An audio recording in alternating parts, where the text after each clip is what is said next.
This is the world's first ever actual pool of jello.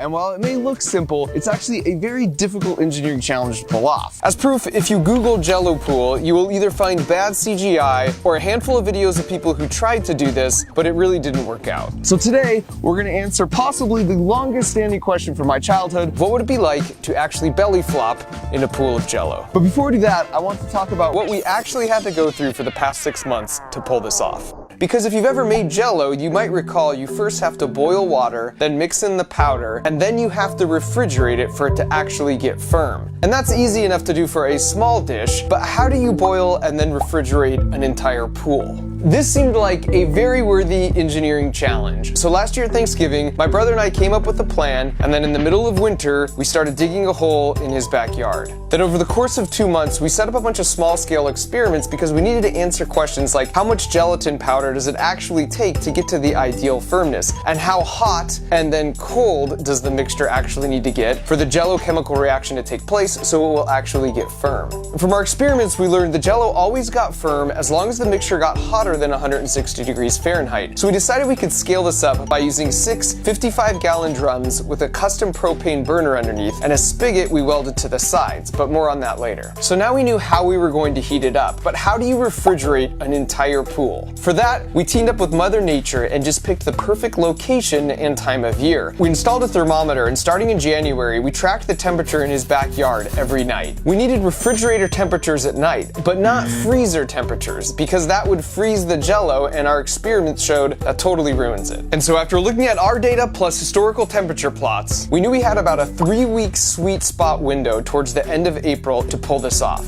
Our goal was to have a jello pool party in his backyard that would make even Phineas and Ferb jealous. So the plan was to start 7 days before the party and fill the pool with an average of 10 barrels every day. That would give each layer a chance to get exposed to the cold night air to more efficiently get rid of the heat. And so with that, first thing Saturday, a full week before the party, we got to work.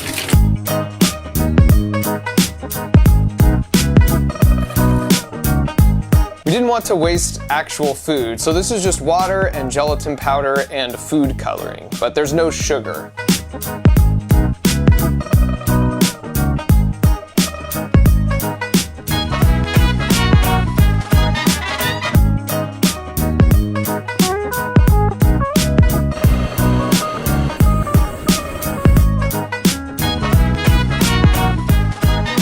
Because the jello went in with so much heat energy we needed to remove before it could get firm, in addition to using the cold night air, my brother's neighbor Nick happened to have a spare swamp cooler in his shop. So we kept that running over the top of the pool pretty much the whole week. This gave us convection cooling. It's the equivalent of rolling down a car window for the pool, or like when you blow on the top of a hot cup of soup. This constantly replaces the boundary layer of air right at the surface with fresh cold air that will suck out the heat more efficiently. And so as we put in the final batch Friday night, with ominous weather threatening to ruin the whole effort, at this point, we had done all we could. We were exhausted after a week, and I wasn't feeling super confident because my specialty is more with mechanical things, and this project was more about chemistry and thermodynamics. And I didn't want that lame jelly boff stuff people try and pass off as jello. And so even if it didn't last long in the sun, I wanted to at least have the experience of seeing even a single belly flop on a smooth pool of actual jello. If this was going to be a total failure, it wouldn't be from lack of effort.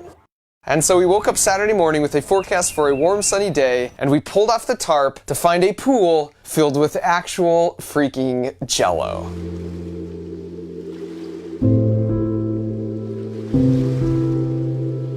By this point, word in the neighborhood had definitely spread around as to what we were up to, and my brother asked if some of their friends' kids could have first dibs. And so with that, I'm happy to report this is what it looks like to belly flop in a pool of jello.